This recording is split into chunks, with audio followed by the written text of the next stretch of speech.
Shalom, Assalamualaikum warahmatullahi wabarakatuh. Di sini Bu, izin perkenalkan diri, nama Cynthia Angel Papundu, NIT 21091103. Di sini saya akan menjelaskan materi perkuliahan mengenai pemeliharaan fasilitas dan penanganan bahan. Yang pertama adalah pengertian pemeliharaan fasilitas, yaitu kegiatan untuk memelihara atau menjaga fasilitas peralatan pabrik dan mengadakan perbaikan atau penyesuaian atau pergantian yang diperlukan supaya terdapat suatu keadaan operasi produksi yang memuaskan sesuai dengan apa yang direncanakan. Di sini, jadi biasanya keadaan perbaikan atau pergantian peralatan itu karena kondisi yang kurang maksimal atau rusak sehingga perlu diganti dengan yang baru. Selanjutnya saya akan menjelaskan mengenai pemeliharaan fasilitas berdasarkan kebijakan. Di sini ada terbagi dua, yaitu preventive maintenance dan corrective breakdown maintenance. Yang pertama saya akan menjelaskan mengenai preventive maintenance, yaitu kegiatan pemeliharaan dan perawatan yang dilakukan untuk mencegahnya timbul kerusakan-kerusakan yang tidak terduga dan menemukan kondisi atau keadaan yang dapat menyebabkan fasilitas kerusakan pada waktu digunakan dalam proses produksi. Jadi, biasanya kegiatan ini dapat dijadwalkan dalam waktu tertentu, semisalkan setiap hari, setiap minggu, bisa juga setiap jam tergantung dari fasilitas yang akan dipelihara atau dirawat. Yang kedua, corrective breakdown maintenance, yaitu kegiatan pemeliharaan dan perawatan yang dilakukan setelah terjadinya suatu kerusakan atau kelainan pada fasilitas atau peralatan sehingga tidak dapat berfungsi dengan baik. Jadi, contohnya bisa kita contohkan pada kendaraan bermotor. Untuk corrective maintenance itu kan ada jadwal pemeriksaan berkala tergantung dari kilometernya. Selanjutnya kita akan menjelaskan mengenai pemeliharaan fasilitas berdasarkan waktu. Di sini juga fasilitas berdasarkan waktu ini dapat terbagi dua, yaitu routine maintenance dan periodic maintenance. Yang pertama-tama saya akan menjelaskan mengenai routine maintenance, yaitu kegiatan pemeliharaan dan perawatan yang dilakukan secara rutin, contohnya pembersihan fasilitas.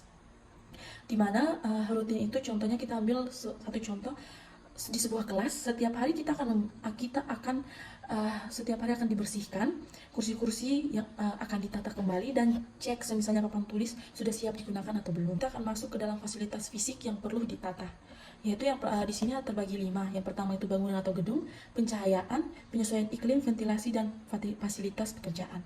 Yang pertama-tama kita akan membahas mengenai pengertian dari fisik yang perlu ditata.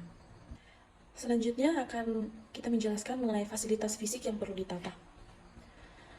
Pertama-tama saya akan menjelaskan mengenai fasilitas yang perlu ditata itu kegunaannya agar kegiatan operasional berjalan efektif dan efisien, membantu para pekerja dan juga para pengguna peralatan secara optimal, yaitu berupa fasilitas yang pertama bangunan atau gedung. Ya, di sini saya akan menjelaskan mengenai bangunan atau gedung, yang dimana contohnya itu seperti ruang kelas atau kantor. Selanjutnya pencahayaan. Pencahayaan itu contohnya kita ambil dari contoh lampu. Di situ seperti lampu, kalau misalnya dia rusak, ya wajib kita ganti. Jadi itu termasuk dalam fasilitas yang perlu ditata. Nah, yang selanjutnya itu ada penyesuaian iklim. Kita ambil contohnya itu di Indonesia kan cuma memiliki dua iklim, yaitu iklim hujan dan kemarau. Nah, jadi contohnya itu yang kita harus perlu tata itu kan kalau semisal musim kemarau, yang perlu ditata seperti musim kemarau itu dalam ruangan harus ditata ada fasilitas pendingin ruangan, dan perlu ditata dalam satu ruangan itu letaknya di mana dan perlunya berapa. Sedangkan kalau musim hujan di Indonesia masih bisa diatasi dengan tidak perlu untuk kita nyalakan AC, tapi kita cukup membuka jendela atau ventilasi udara. Selanjutnya ventilasi. Ventilasi juga merupakan fasilitas yang perlu ditata. Diusahakan di semua tempat ada jendela atau ventilasi sehingga bisa adanya pertukaran udara yang bisa buat sirkulasi udaranya keluar secara bergantian. Dan yang terakhir itu ada fasilitas pekerjaan, di mana kita ambil contoh tergantung dari pekerjaannya apa. Contohnya itu di kampus, di ruangan kelas ada proyektor, ada untuk presentasi, kemudian papan tulis atau spidol dan penghapus papan tulis. Dan itu termasuk dalam fasilitas yang perlu ditata untuk kita gunakan. Selanjutnya kita akan masuk dalam pengertian penanganan bahan, di mana penanganan bahan ini merupakan kegiatan mengangkut dan meletakkan bahan-bahan atau barang-barang dalam proses di dalam pabrik, dimulai dari bahan-bahan masuk atau diterima sampai pada barang-barang jadi jadi atau produk akan dikeluarkan dari pabrik. Selanjutnya kita akan masuk pada tujuan penanganan bahan, yaitu terbagi dalam 7 tujuan. Yang pertama, meminimumkan biaya penanganan bahan. Yang kedua, meminimumkan penundaan dan gangguan. Yang ketiga, meningkatkan produktivitas. Keempat, perbaikan kondisi kerja untuk keselamatan kerja.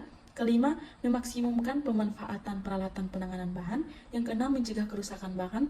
Dan ketujuh, meminimumkan biaya persediaan. Selanjutnya kita akan masuk dalam prinsip-prinsip penanganan bahan. Di sini juga ada beberapa banyak prinsip penanganan bahan, yaitu yang pertama, terencana. Kedua, sistem yang terintegrasi. Ketiga, pemanfaatan ruang yang maksimal.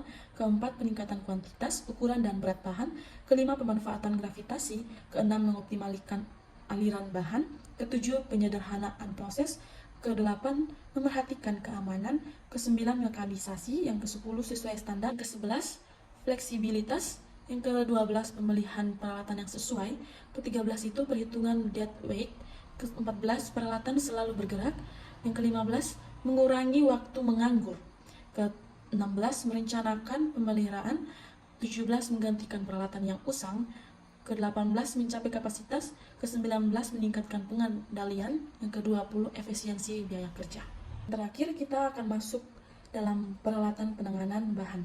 Di sini peralatan penanganan bahan juga terbagi atas dua, yaitu yang pertama fixed bed equipment dan yang kedua itu varied bed equipment. Di sini saya akan menjelaskan fixed bed equipment itu terdapat 4 poin, yaitu yang pertama biasanya tergantung atau ditentukan oleh proses produksi.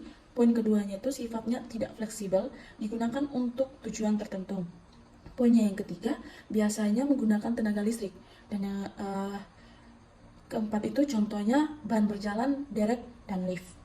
Sedangkan varied bed equipment itu di sini menjelaskan biasanya tidak tergantung dari proses produksi, dan yang kedua itu bisa digunakan untuk berbagai tujuan.